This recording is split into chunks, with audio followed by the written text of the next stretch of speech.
Okay. Can you hear me all right? Yeah. All right. Grab the old lace and the hole here. All right. Well, my name is Jake S. and I am an alcoholic. Hi, Jake. Hi, Jake S. Hello. Well, I guess I'm just thrilled that we were able to put all this together, because before in the past, someone would say, "Yeah, can you do some songs?" And I'd be like, "Yeah, totally," and none of this would have happened. So that I'm just super thrilled that we made that happen. So thank you guys for appreciating it. With that, You might have to speak. Oh, yeah, sorry.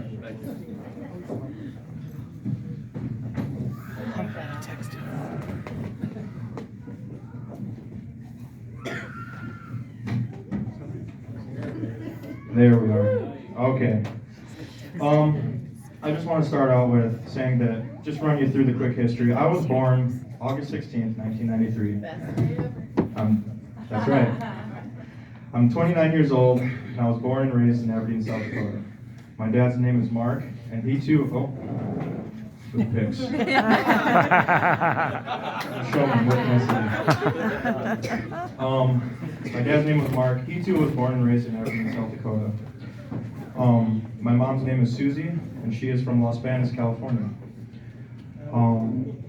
My mom's whole side of the family is from California.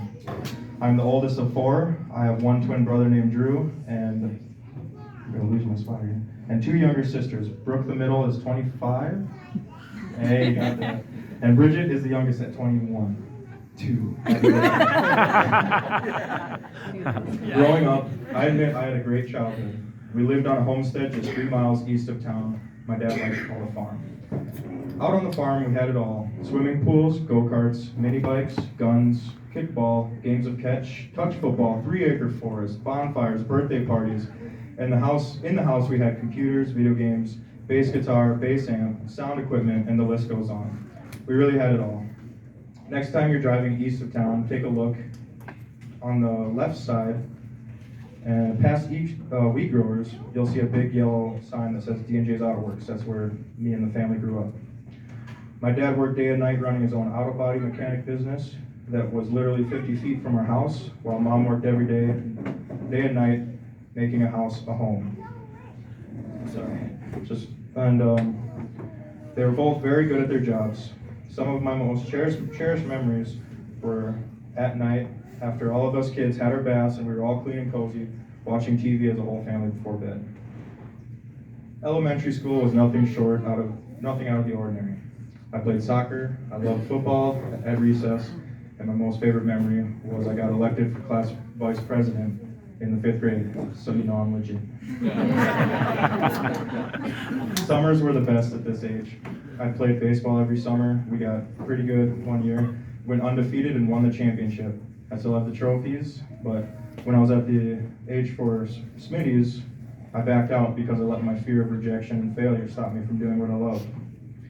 Now I'm in middle school. The best part about middle school is going to skate away every Friday, getting all hopped up on soda, and skating in a circle to ABBA's Dancing Queen.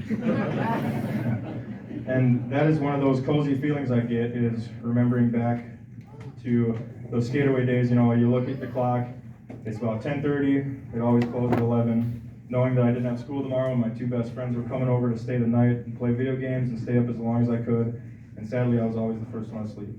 Not much of a night at all. But one thing I remember from middle school is I joined the Holgate Herald and wrote an article on the football program at school.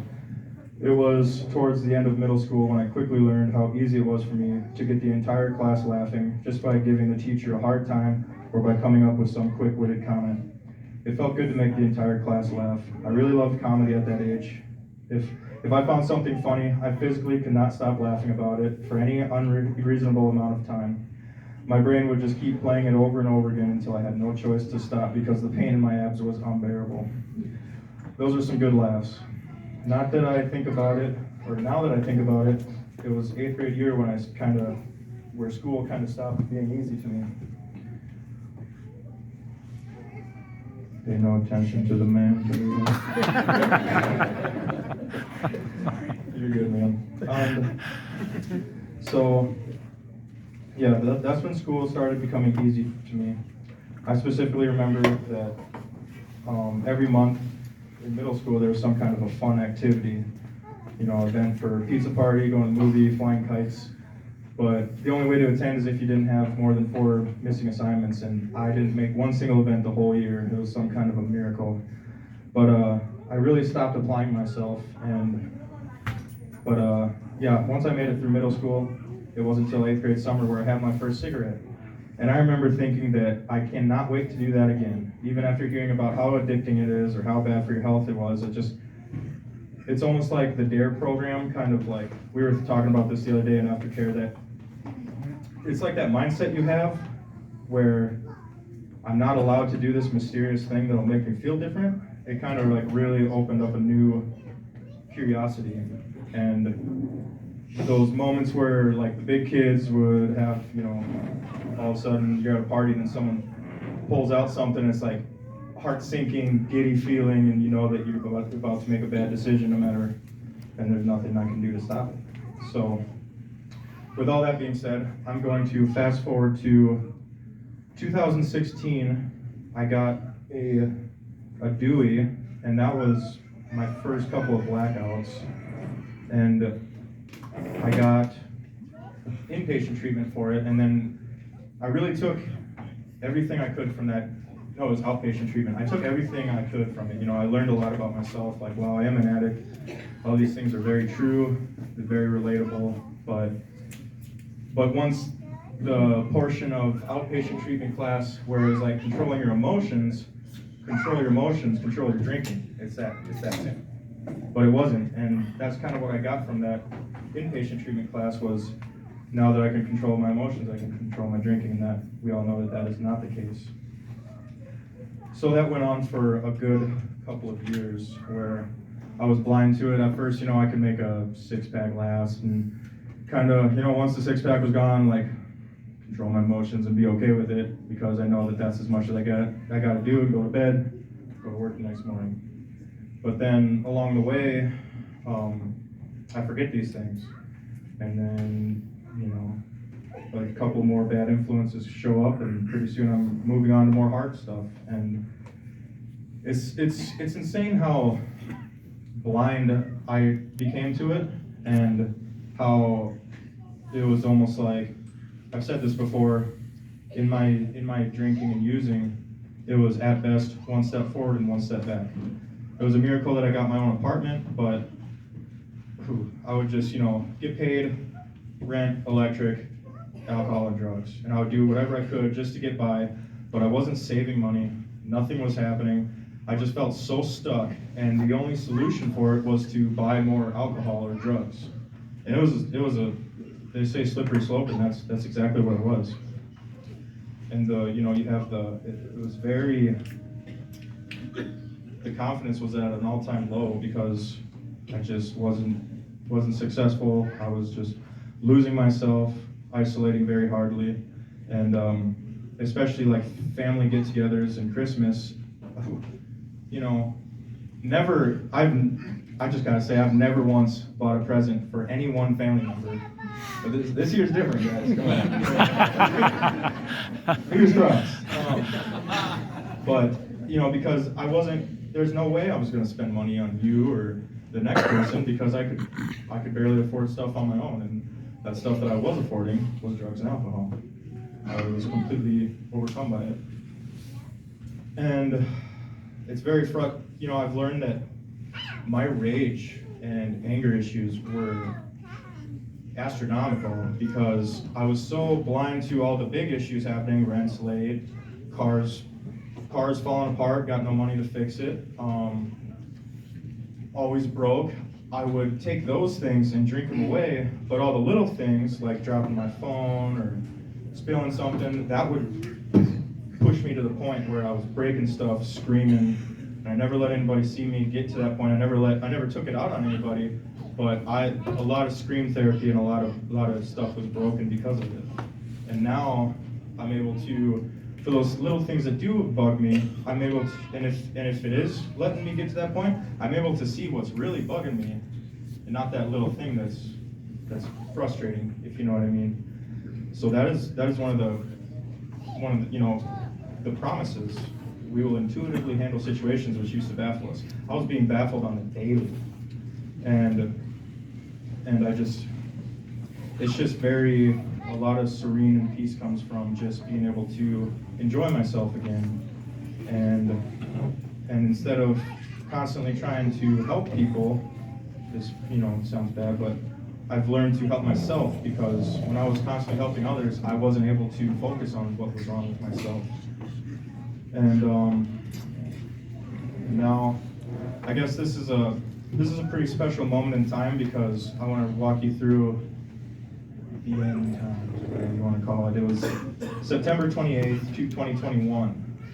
And well, let me go back a little farther. It was, I made it on adult probation for 11 months. And I was even high to my court date, my arraignment or whatever. But I got adult probation and I made it 11 months, and I was pretty much high the entire time. And it wasn't until those 11 months where I just started, things were really starting to fall apart, I couldn't leave the house, I had no money, it was a train wreck.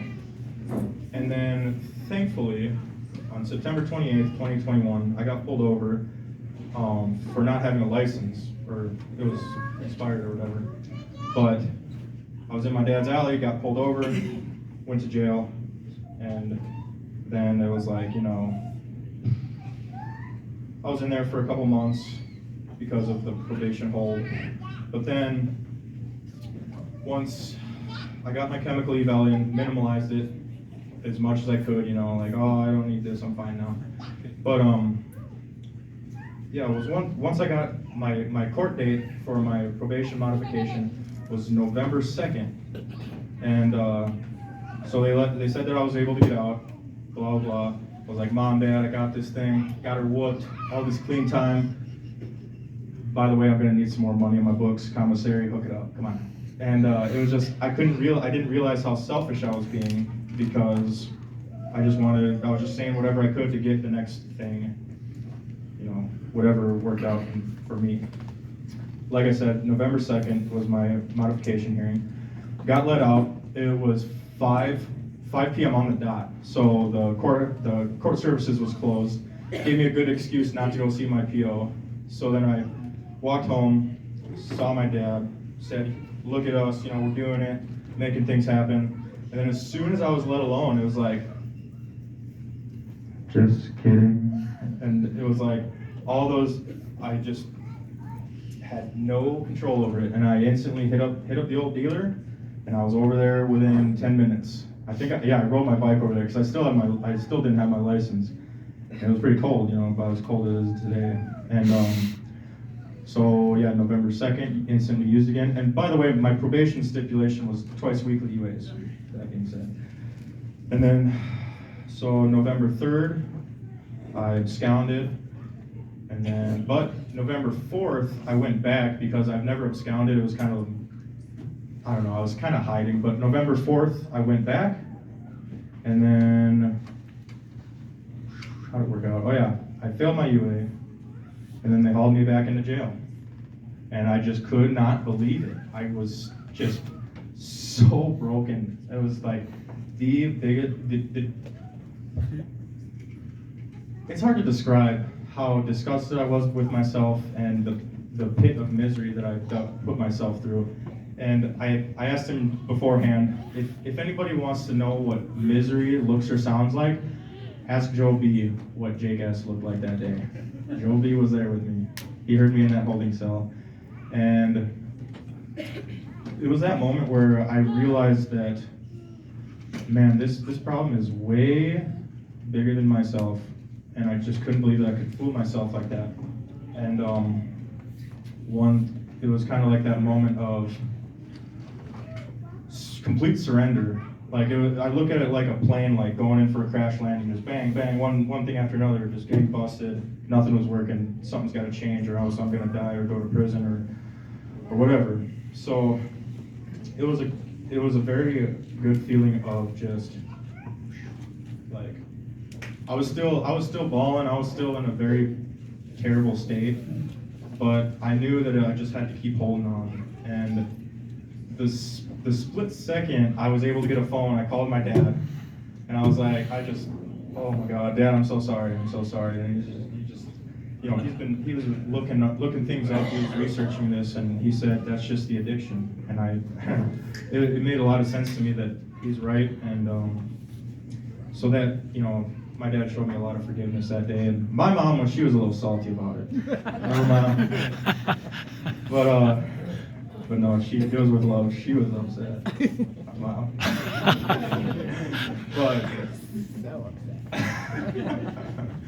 But she said so upset.